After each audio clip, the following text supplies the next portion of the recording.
Fin de semana que se tiñe de rojo con fuertes caídas en el único mercado abierto en ese momento, que era el sector cripto. Hoy será el turno del mercado tradicional y veremos cómo arranca todo. Pero iniciamos una semana muy importante para Bitcoin con el halving, con posibles aprobaciones de más ETFs, etc. Por eso hoy analizaré qué nos espera en el corto plazo para Bitcoin, que al margen de estas tensiones geopolíticas, el panorama no es tan negativo. Pues esto y mucho más en el vídeo de hoy. ¡Vamos al lío! Muy buenos días, cracks, y arrancamos con la noticia, tal como vimos ya la semana pasada, que Hong Kong, en teoría, hoy lunes, aprobará los ETF de Bitcoin y Ethereum al contado, según informa Bloomberg. Y es que esto formaría parte del objetivo de establecerse como un centro regional de activos digitales bastante potente en la parte asiática, por lo que hoy estaremos muy pendientes de cualquier novedad en este tema. Y fijaros en este artículo que comenta los resultados de una encuesta realizada por el Instituto de Financiamiento al Consumidor del Banco de la Reserva Federal de Filadelfia. Y aquí podemos ver el posible interés de los estadounidenses en usar la moneda digital del Banco Central, la CBDC. Y de esta encuesta se desprende que la mayoría de los encuestados indicaron que estarían dispuestos a usar una CBDC si esta no tiene ningún coste asociado, ya que la principal preocupación de los encuestados gira en torno a la privacidad de los pagos, a la facilidad de uso y a la seguridad. Y en esta encuesta también se destaca que un porcentaje considerable usaría la CBDC para pagos en línea y en las tiendas. Por lo que esta es otra prueba que fuera de esta comunidad de gente que estamos todo el día con la economía, criptos y demás, fuera de aquí, a la gente en su mayoría le da igual si le ponen una CBDC o no, ya que solo piensan en su beneficio a corto plazo. Ahora pasando a revisar los ETF de Bitcoin al contado, la semana pasada fue una semana bastante floja por lo que respecta a la entrada y salida de Bitcoin a los ETF. En el caso de las salidas de GBTC, excepto el lunes que fueron más contundentes, el resto de la semana marcaron mínimos. De hecho, el miércoles marcó el mínimo histórico, con lo que apenas ejercieron presión bajista, pero por otro lado tampoco vimos grandes compras, por lo que fue una semana más bien neutral. Por lo que seguimos viendo que estas últimas semanas sigue menguando el interés tanto de la compra como de la venta. Y de mientras, y no mirar este gráfico de aquí, BlackRock sigue con su campaña agresiva de publicidad con los ETF de Bitcoin al contado. Y también conocíamos cómo Circle se asocia con BlackRock para permitir transferencias de USDC en su nuevo fondo tokenizado. Y es que a través de un contrato inteligente se podrá realizar transferencias de participaciones de este fondo, que es el primer fondo tokenizado lanzado por BlackRock, a cambio de la moneda estable USDC. Y por tanto, este contrato inteligente permitirá un servicio de traspaso casi instantáneo y de 24/7, por lo que vemos cómo la tokenización puede hacer que el mercado tradicional a futuro pueda ser 24 horas los 7 días de la semana. Y es que todos estos avances y la entrada fuerte de BlackRock en toda esta tecnología y los mercados podría impulsar la regulación y la adopción de monedas estables reguladas en Estados Unidos y abrir por tanto la puerta a un dólar digital privado, porque ahora están liados con los bonos, pero es que el siguiente paso es meter el mercado de las acciones que pueden ser tokenizadas y respaldadas por monedas estables, mejorando la liquidez y conectando los mercados financieros tradicionales con la economía cripto. Y ahora pasando a la sección de economía, la semana pasada conocíamos un dato de inflación al productor, el IPP, y el dato aparecía según lo esperado, pero con un dato bueno y otro malo. Y es que, como es de suponer, el dato está bastante manipulado, pero este sí que es verdad que apareció en línea con lo esperado, pero se observa un repunte en la subyacente. Y es que en lo de manipulado me refiero a que dieron un dato del coste de la gasolina que está bien lejos de la realidad y gracias a ese fallo, entre comillas, el dato no fue tan malo. También la semana pasada se dio a conocer la decisión de política monetaria del Banco Central Europeo y este mantiene la pausa en los tipos de interés y en la rueda de prensa de Lagarde. Esta comentó que siguen dejando la puerta abierta a bajar los tipos de interés en el mes de junio, pero que seguirán de cerca los datos de inflación, por lo que fue una reunión sin novedades respecto a la anterior reunión de política monetaria. Pero sí que después de la rueda de prensa se filtró que hubo presiones por bajar los tipos ya en esta reunión de la semana pasada y que finalmente llegaron a un acuerdo de bajarlos para el mes de junio, pero añadir otra bajada más para el mes de julio, por lo que el Banco Central Europeo se le está acabando el tiempo. Ahora pasando a las acciones, la semana pasada Costco cerró prácticamente plano el viernes después de anunciar que elevaba el dividendo de 1,02 a 1,16, mientras que Nike acabó plana la sesión después de que Bank of America elevara la calificación a comprar y elevar el precio objetivo a $113 por acción, cuando cerramos en $92 por acción. Ahora pasando a Apple, que subió un 0,87 el viernes, después de anunciar que planea renovar toda la línea Mac con chips M4 centrado en inteligencia artificial, Pero a pesar de esto, JP Morgan le recorta el precio objetivo de 215 a 210 dólares por acción. Y ahora ya sí empezamos con las caídas, y es que Morgan Stanley cayó un 0,67%, pero es que el día anterior caía más de un 5%, después de conocerse que fuentes de Wall Street Journal informan que Morgan está siendo investigado por los reguladores. Y ahora pasando al otro Morgan, pero en este caso JP Morgan, que bajaba más de un 6% el viernes, después de que el viernes iniciáramos la campaña de resultados de los bancos, y estos no fueron buenos. Ahora pasando a Amazon, que el viernes caía más de un 1,5% después de lograr máximos históricos el jueves, llegando a rozar los 190 dólares por acción. Y ahora pasando a Intel, que bajaba más de un 5% el viernes, y a AMD, que bajaba más de un 4%, después de conocerse que China ordena a los operadores de telecomunicación que estos eliminen gradualmente los chips extranjeros, incluyendo a Intel y a AMD. Y por último, pasando a Netflix, que bajaba un 0,89%, a pesar de que Morgan Stanley le elevara el precio objetivo de 600 dólares hasta los 700 dólares por acción. Y por cierto, recordarte que yo para operar todos estos mercados, acciones, commodities, divisas, Bitcoin, Ethereum, altcoins, etc., utilizo el broker de Confury, que por aquí abajo te dejo el código QR para descargar la aplicación, ya que si te das de alta y fondeas la cuenta con el código JONO a través de este enlace, recibirás una recompensa de hasta 250 dólares, aparte de apoyar al canal.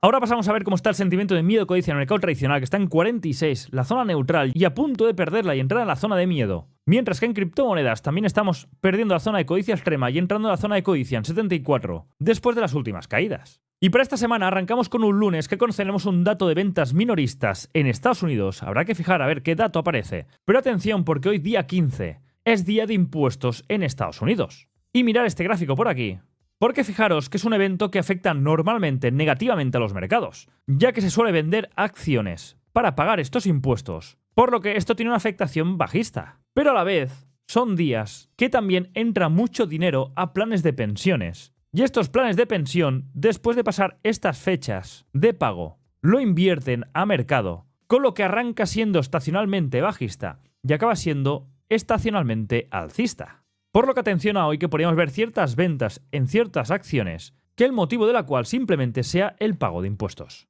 Aparte de esto, esta semana, a tener en cuenta que mañana martes tenemos discurso del presidente de la FED, el señor Powell, a las 7:15 de la tarde. Luego pasamos a miércoles con datos de IPC, dato de inflación en Reino Unido y en la zona euro. Y luego inventario de petróleo, importante dato, y más visto la tensión que estamos viendo en Oriente Medio. Luego pasamos al jueves, con las peticiones semanales de subsidio por desempleo en Estados Unidos y el dato de ventas de vivienda de segunda mano. Y por último el viernes, que a nivel de datos macro no hay datos relevantes, pero en el sector cripto conoceremos la demanda de la SEC contra Coinbase y en teoría el día 19 es el halving de Bitcoin. Por lo que es una semana que cada día tiene su característica propia. Aparte de esto, durante la semana, un total de 13 eventos de miembros de la FED, incluido el presidente Powell, van a decir la suya, por lo que estaremos muy pendientes. Y recordar que ya estamos en plena campaña de resultados y esta semana el 10% de las empresas del SP500 presentará resultados. La importante es la que viene, donde veremos el 40% de las empresas dando resultados. Pero esta semana nos fijaremos que arrancamos hoy lunes, donde conoceremos antes de la apertura del mercado, y atención cómo ha venido el fin de semana, pero antes de la apertura conoceremos datos de Goldman Sachs, y por ejemplo el martes veremos Bank of America, también jueves al cierre datos de Netflix, por lo que el sector de la banca, y en este caso Netflix también, dirán la suya esta semana. Y ahora pasando a los mercados, el viernes la nueva temporada de resultados no arrancó bien en el sector bancario y el sector se pegó una buena con JP Morgan cayendo más de un 6%, aparte de que el MSCI sufrió la mayor caída en los últimos 6 meses y el SP500 también una fuerte caída, llegando a rozar los 5.100 puntos. Y es que parecía que el viernes nadie quería quedarse comprado a mercado por lo que pudiera pasar durante el fin de semana entre Irán e Israel. Y es que las tensiones iban en aumento. Y a esto hay que sumarle los últimos comentarios de miembros de la FED del viernes anunciando que en caso de ver bajadas, estas serían para final de año.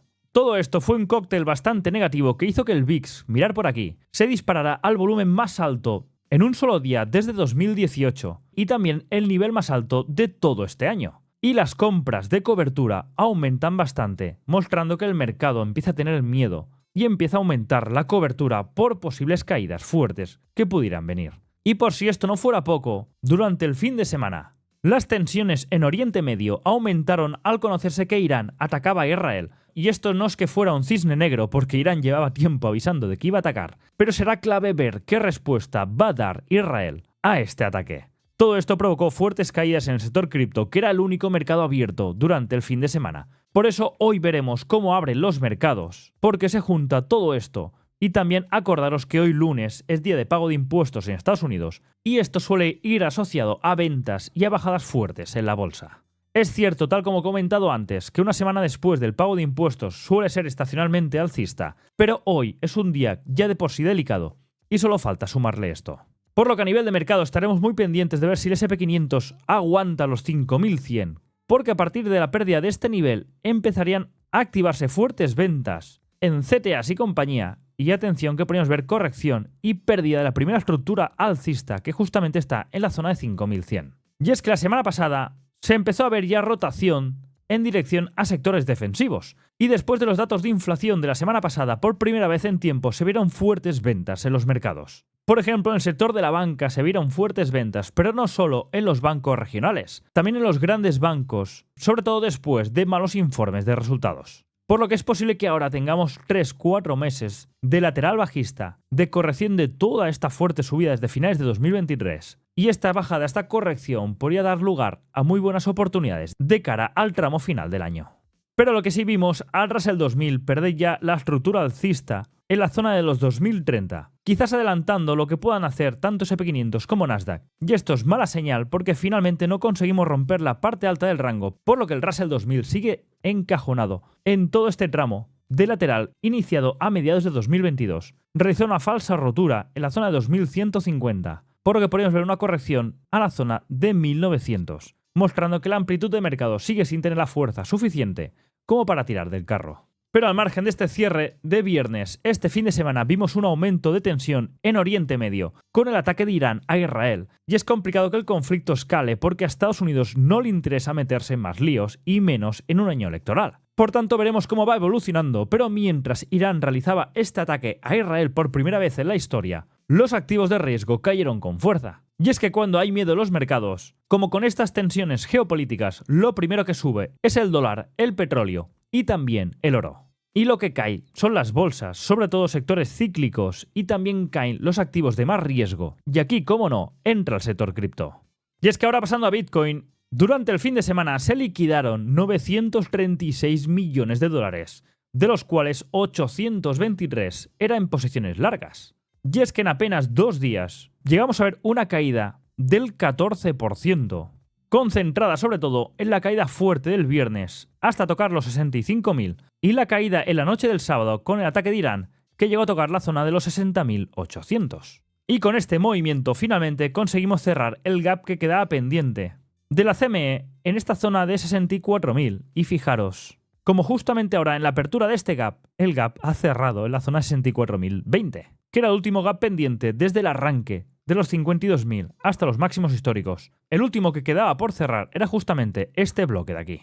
Con esta caída tenemos dos visiones tanto a corto como a medio largo plazo. Y es que si miramos Bitcoin en diario semanal, seguimos estando en zona de consolidación, por lo que aún no hemos perdido tampoco ni la estructura bajista en la zona 60.000, ni tampoco hemos roto la parte alta de los 74.000. Seguimos encajonados como estas últimas semanas dentro de este gran bloque de 14.000 dólares.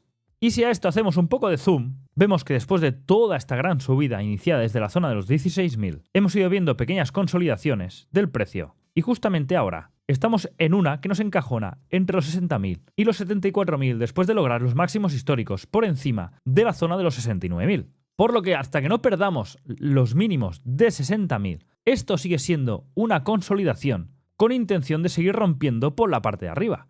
Porque a corto plazo los eventos que vienen ahora son bastante positivos. Y es que aparezco por aquí por pantalla para explicaros cómo a corto plazo hay ciertos eventos que son catalizadores positivos para Bitcoin a pesar de estas fuertes caídas. Y es que en el corto plazo de entre 1 y 3 meses hay 3 eventos que son bastante positivos para el precio de Bitcoin. El primero son las debidas diligencias. Y es que después de la aprobación de estos ETF de Bitcoin al contado, el efecto inicial por la construcción de estas posiciones de estos emisores como BlackRock, Fidelity, etc., ha supuesto una fuerte demanda del activo para construir estas posiciones, para confeccionar estos productos, para poder dar respuesta a cuando los clientes, las gestoras, las family office, los bancos de inversión entren a comprar el ETF. Pues ahora entramos en este periodo, este segundo trimestre, donde están finalizando estas debidas diligencias de muchas gestoras, estos estudios, estos bancos de inversión, de family office, de gestores privados, donde han estado evaluando si este ETF es correcto, pasa el corte, para ser recomendado a sus clientes. Por lo que ahora empezaremos a conocer si esta demanda es real y supera las expectativas, ya que estos emisores como BlackRock y compañía, en caso de tener una avalancha de peticiones, tendrán que volver a construir posiciones más grandes en estos ETF para dar contrapartida a esta demanda. Y esto supone otra ola de compras masivas de Bitcoin. Por eso justamente estamos viendo cómo esta demanda está bajando, porque BlackRock, Fidelity, ARK Invest y compañía seguramente ya tengan o estén llegando a esa cantidad que ellos tenían previsto de manera inicial. Y ahora estarán esperando que estas gestoras, family office, bancos de inversión, etcétera, empiecen a entrar, empiecen a demandar el producto para que puedan ver si realmente hicieron bien los cálculos o puede ser que hayan hecho corto y deban comprar más Bitcoin, por lo que veríamos una segunda ola de fuertes compras. Y viendo que GBTC cada vez le quedan menos Bitcoin, esto sería un catalizador muy positivo de cara al corto plazo, por lo que estaremos muy pendientes de ver cómo esta parte del sector financiero, conforme finalicen las debidas diligencias, empiecen a mover ficha. Un segundo evento de cara al corto plazo que también puede ser muy positivo, y es que ahora conoceremos los 15F, que son los documentos que presentan las empresas a la Fed y donde muestran cómo empresas, bancos, gestoras, etcétera, dónde han estado metiendo su dinero. Y ahí podríamos seguramente ver alguna sorpresa al conocer quién ha estado adquiriendo Bitcoin a escondidas o sin decir ni mu durante este primer trimestre. Y esto depende de qué nombres aparezcan. También puede ser un poco de FOMO, un catalizador positivo de cara al corto plazo para Bitcoin, cuando se conozca ciertas compañías, ciertas empresas que han estado comprando Bitcoin. Y por último, como tercer evento, acordaros que en principio hoy Hong Kong está acelerando ya esos trámites para aceptar los ETF de Bitcoin al contado y se podría confirmar que antes de final de este mes ya podría existir hasta 4 ETF de Bitcoin al contado en Hong Kong. Y esto sería más demanda para Bitcoin. Y la cuestión es que Hong Kong es el jardín de pruebas de China. Y si ven que este modelo tiene éxito, este modelo funciona y tiene demanda, podría abrir las puertas a una aprobación más grande dentro de China. Y aquí sí que hablaríamos de otra película. Y aparte de Hong Kong, acordaros que también Corea del Sur está planeando aprobar los ETF de Bitcoin al contado estas próximas semanas. Por lo que puede ser una sucesión de países que vayan empezando a aprobar activos que todos ellos tienen algo en común, y es que es un aumento en la demanda de Bitcoin. Por lo que ahora sí, quitándome de aquí, estamos viendo cómo a corto plazo, a pesar de estas fuertes caídas por estos eventos geopolíticos, seguimos viendo un corto plazo muy alcista para Bitcoin. Y tal como os he indicado, aquí podemos ver cómo estamos dentro de esta consolidación que hasta que no perdamos la zona de 59.000, 60.000, que es el último mínimo de la estructura alcista, esto sigue siendo una consolidación para poder continuar tirando arriba. Y sí que es verdad que a corto plazo, en gráficos ya de 4 horas, la estructura es bajista, después de perder ciertos niveles, concretamente el nivel de los 64.400, que era el último bloque que impulsó el precio a romper el anterior máximo. Por lo que hasta que no rompamos la zona de los 68.000, esto está en estructura bajista, y podríamos ver un ataque a la parte baja de los 60.000. Fijaros aquí, en nivel de H4, como tomamos por muy poco justamente el mínimo de los 60.800 y justamente rebotamos en este mínimo, por lo que vamos mitigando de liquidez externa a liquidez externa y ahora muy posible mitiguemos liquidez interna con este imbalance, por lo que estoy esperando el bloque de la zona de los 67.500, 68.000 para proyectar un corto que venga a atacar la parte baja. Y es que hasta que no rompamos la zona de los 68.000, para mí en el corto plazo esto sigue siendo bajista. Por lo que estaré muy pendiente cuando llegue a la zona de los 67.200, 68.000, ver si tengo algún patrón a corto. Y en caso de que antes llegara a este bloque el precio bajara a la zona de 63.600, mira algún patrón agresivo alcista para atacar justamente este bloque. Pasando a Ethereum, prácticamente lo mismo que Bitcoin, pero sí que es verdad que Ethereum ya comentamos días atrás que habíamos roto la estructura bajista y que Ethereum también a nivel macro está bajista. De hecho, el último bloque no lo acabó de respetar, lo tomó por muy poco y vimos una reacción durante ayer domingo. Y estaré esperando también el bloque de 3.240, 3.280, cuando el precio llegue, ver un patrón de reversión para seguir atacando la parte baja. Y es que en el caso de Ethereum la parte baja correspondería a la zona de 2.600, 2.500. Por lo que respecta al market cap excluyendo Bitcoin y Ethereum, fuertes caídas durante el sábado, nos llevaron a perder y a retestear la zona de los 600 billions, que era el objetivo después del rechazo en la zona de 800 billions. Ya hemos logrado tocar este nivel y esto ha supuesto zonas bastante interesantes de compra o de construcción de posición en muchas altcoins. Y es que el mercado de criptomonedas borró casi $700.000 de capitalización bursátil, llevando a muchas altcoins a niveles que a corto plazo veíamos difícil verlos de nuevo. Y vemos como Saucer, por ejemplo, llegó a tocar la zona de 0,080, zona que era muy esperada para construir más posición. También Hedera llegó a tocar la zona de 0,070 y atención, por un pip, como estáis viendo aquí, por un pip, llegó a limpiar toda esta liquidez que llevaba pendiente desde hace mucho tiempo, por lo que objetivo completado. Pasando a Bitcoin Cash, respondiendo mejor que muchas altcoins. A pesar de las fuertes caídas de la semana pasada, Toy tener su propio halving, vimos fuertes caídas y llegó a tocar la zona de 440. Pasando a Kujira, acercándose a la zona de construcción de 1.50, 1.30, que sí que es verdad que es la última zona de construcción importante porque de perderla nos iríamos a buscar ya la base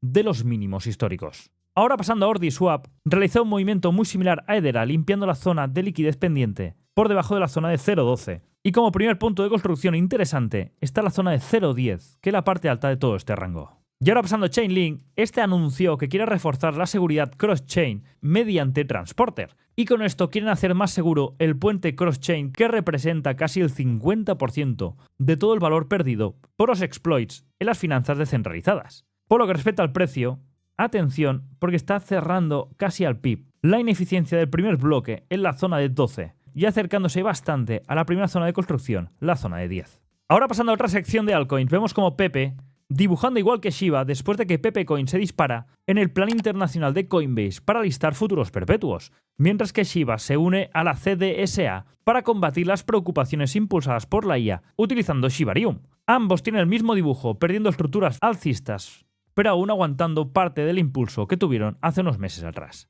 Ahora pasando a Solana, llegó a la primera zona de construcción importante, la zona de 140-130, después del fuerte push que le llevó a tocar los máximos de 210. Atención con Pax Gold, que después de esta tensión del fin de semana y el aumento del precio del oro llegó a tocar un pico de los $3.300 por token. Por su parte fecha, llegando a la zona de construcción de la zona de 2.150, que es el bloque que impulsó hacia los máximos de los 3.40.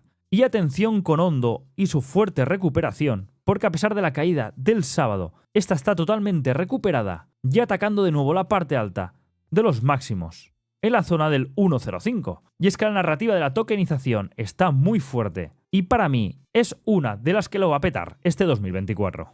Pasando a divisas, seguimos viendo cómo el dólar finalmente aguantó el pullback a la directriz bajista a nivel macro, y esto no son buenas noticias para todos los activos que van en contra del dólar. Y si no, fijaros, porque esta directriz marca dos techos muy marcados. Una es a finales de octubre-noviembre de 2022 y la otra son finales de octubre-noviembre de 2023. Son los dos puntos donde tanto el mercado tradicional como el sector cripto repuntaron en estos mercados alcistas, a finales de 2022 y a finales de 2023.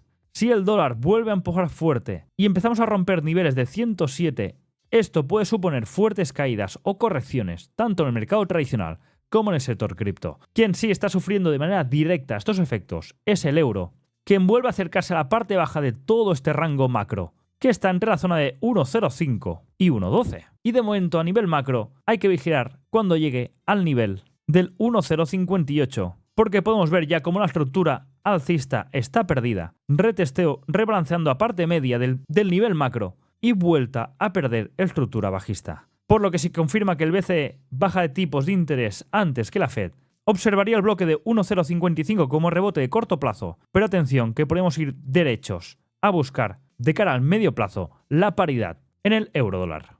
De cara a corto plazo para hoy estaré pendiente después de ver la llegada a este bloque macro cómo rompe estructuras, rebalancea, y es muy posible que tengamos una semana que iniciemos corrigiendo parte de toda esta ineficiencia generada durante la caída de la semana pasada, y estaré pendiente de ver si recupera la parte media del 1.07 y el bloque de la zona del 1.072.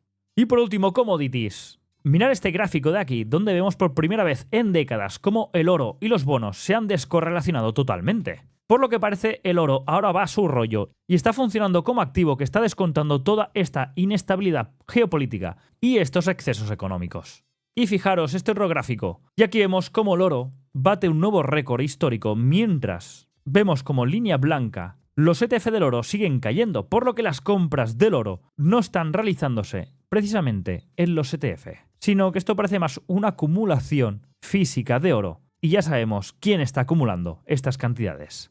A nivel de gráfico veremos cómo arrancamos la semana después de ver un fin de semana bastante movido, tanto en el oro como en la plata, y también, cómo no, en el petróleo, porque parece que inicialmente, con alguna mediación por parte de Estados Unidos y otros países del G7, parece que Israel a corto plazo podría no realizar ninguna respuesta contra Irán, pero esto no garantiza nada. Y si volvemos a ver problemas en la zona, atención con el petróleo, vaya a atacar la zona de los 89,90.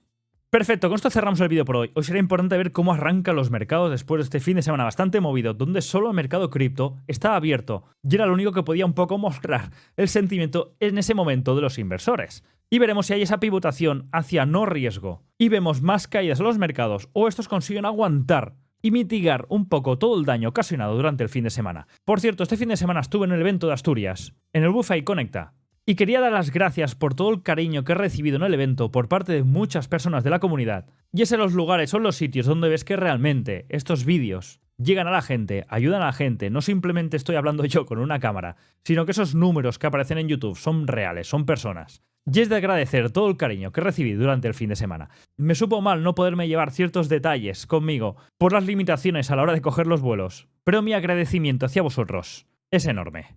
Ahora sí, que haga muy bien el día, cuidado que se les nos vemos mañana. Hasta luego.